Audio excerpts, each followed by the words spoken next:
Hey everybody, Dan here, the professional raconteur, and we're going to talk about tonight's premiere episode, or the first hour of Crisis on Infinite Earths, the giant crossover event for the CW series, the Arrowverse.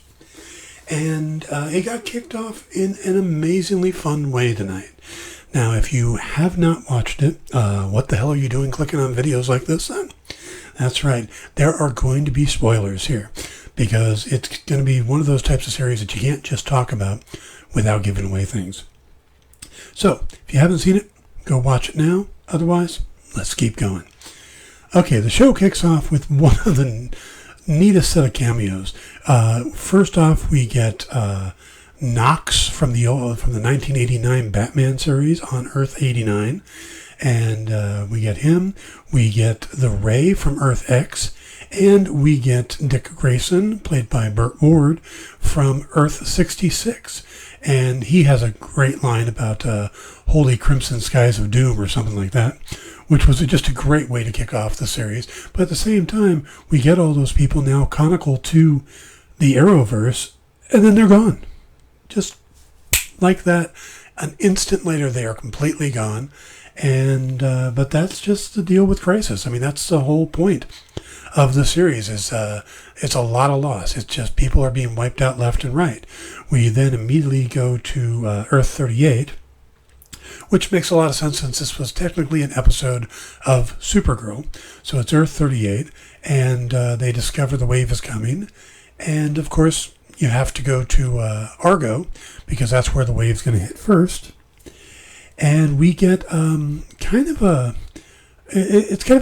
mesh of Superman's origin with baby Kal El being put in by Jor-El and Lara into the capsule and sent off to Earth. Well, here we have Kal El and Lois along with Allura putting baby Jonathan into a capsule and sending him to Earth to save him. But it also parallels from the actual Crisis on Infinite Earths comic book series, the journey of Alex Luthor to Earth 1. So that was a neat parallel there. They ship him off, but we find out later that even though Argo is destroyed and Jonathan gets away safely, Harbinger pops up and saves Superman and Lois Lane. So interesting that she saves Lois as well, but not Allura. I'm kind of curious, does that mean that Lois is part of the Monitor's plan and Allura wasn't?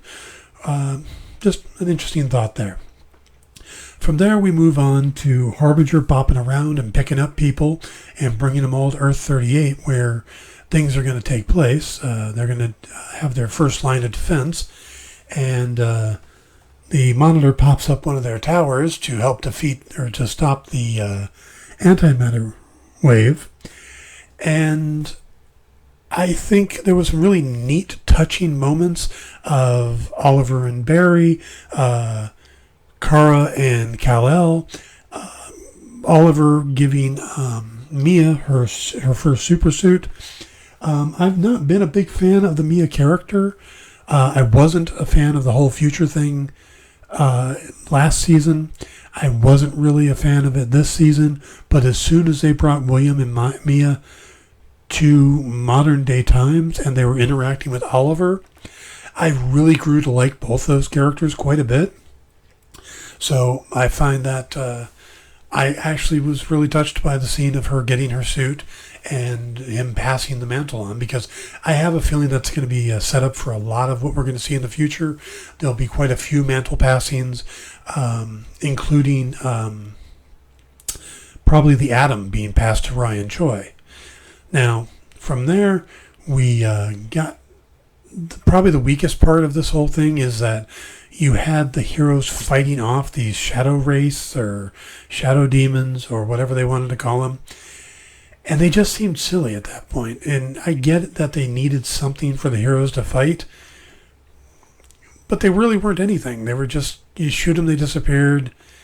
And I'm not sure what the purpose of them were for, other than they played into the plot. But I'm not sure why the AntiMonitor would have sent them. To destroy the tower? It just seems like he would have done that himself. I don't know. But again, if that was my only complaint in the episode, and that's a minor complaint, but I had to mention it because it's the only complaint I had. There was a really nice moment with Sarah and Brainy and Lois going to get Jonathan that just happened to be on Earth 16 with an older Oliver. And I think that's supposed to be the Oliver we met with Connor Hawke back in season 1 or 2 of Legends. It's kind of blurry now. I've been watching so many of these episodes. But there was a real nice moment between Sarah and Oliver, her getting to say goodbye, in a sense, because, this is Stephen Amell's goodbye tour. And then we had the moment between Alex and Lena Luthor, where they have to work together to build the portal to get everybody off the planet. We had the Legion of Superheroes ship. I mean, there was a lot of really neat fan service going on here. And, of course, we met Pariah, which is Nash, which we were told specifically it wasn't Nash, but turns out it was Nash, and he let the Monitor out. So, the AntiMonitor out. So does that mean that him opening up that underground thing was him letting the AntiMonitor out? Interesting thing to think about. Anyway, of course, the big reveal here was the ending with Oliver staying on Earth 38 until he could get another extra billion people out, as I think what they said.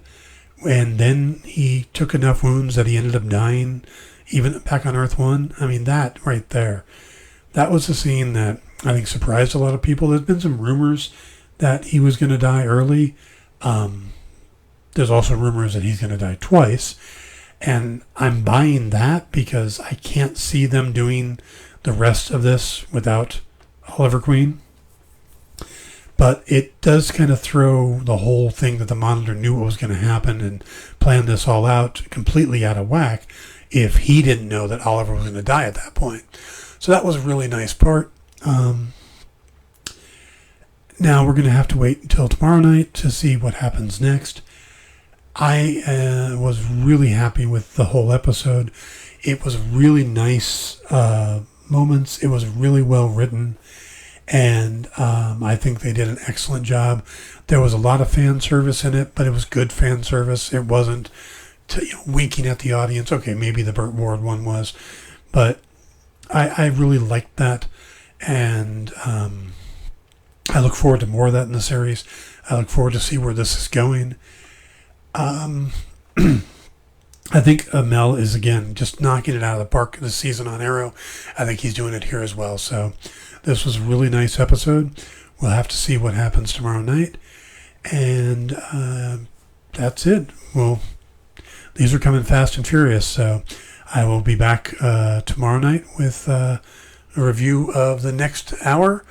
If you like this video, do me a favor, hit the like button. Subscribe if you want to see the rest of my thoughts as this episodes go on. And thanks for coming by. Looking forward to it later. Have a good night.